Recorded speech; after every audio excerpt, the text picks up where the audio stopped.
আইনশৃঙ্খলা রক্ষা বাহিনীর তৎপরতার পাশাপাশি সচেতনতা বাড়ানোর তাগিদ বিশেষজ্ঞদের। রিপোর্ট রাশেদ লিবনের।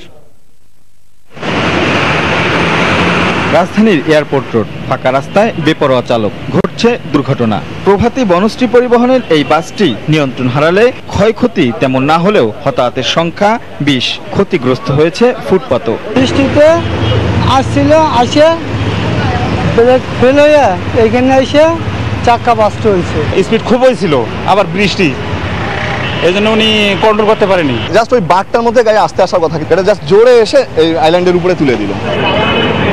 ঈদে ফাঁকা রাস্তা পেয়ে অনেকেই যেন মেতেছে গতির উৎসবে, আর এতেই ঘটছে বিপত্তি। গত 4 দিনে কেবল জাতীয় পঙ্গু হাসপাতালেই সড়ক দুর্ঘটনায় রোগীর সংখ্যা বেড়েছে স্বাভাবিকের চেয়ে ঢের বেশি।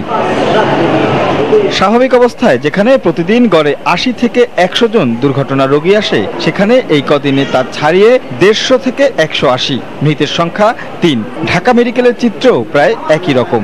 ঢাকা কেন্দ্রিক বেশি ছিল বাইক অ্যাক্সিডেন্টের পরিমাণটা। ঢাকার বাইরে থেকেও পেশেন্ট এসেছে, যেগুলো হাই অ্যাক্সিডেন্টের পেশেন্ট, কিন্তু তাদের পরিমাণ এত বেশি ছিল না। ফাঁকা রাস্তায় গতি কমাতে নানাভাবে উৎসাহিত করা হলেও খুব একটা কাজে আসছে না। পরিস্থিতি নিয়ন্ত্রণে নজরদারি বাড়ানোর পরামর্শ বিশেষজ্ঞদের। এনফোর্সমেন্ট ছাড়া এদেরকে অ্যারেস্ট করা যায় না। ঈদের সময় শহরে চালকরা যেই ভুলগুলি করেন সেগুলিকে আমরা নিবিড় নজরদারির মাধ্যমে আমরা যদি কন্ট্রোল করতে পারি, তাহলেই আমার মনে হয় এই ধরনের দুর্ঘটনাগুলি কমানো যাবে। ব্যক্তিগত কিংবা গণপরিবহন, সব ক্ষেত্রে চালকদের সচেতনতা বাড়ানো জরুরি বলে মনে করেন তারা।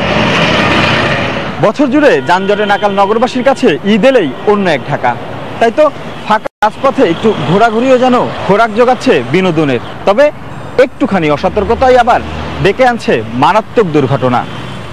আর তাই এ সময় চলাচলে একটু বাড়তি সতর্ক থাকার পরামর্শ দিচ্ছেন বিশেষজ্ঞরা। রাশেদ লিমন, সময় সংবাদ, ঢাকা।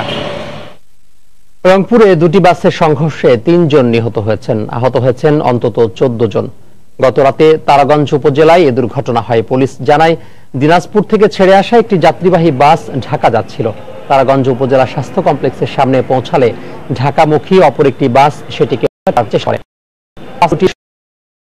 ঘটনাস্থলেই হানিফ এন্টারপ্রাইজের হেল্পার সহ 3 জন নিহত হন। আহত হন আরো 14 জন। তাদের উদ্ধার করে রংপুর মেডিকেলে ভর্তি করা হয়েছে।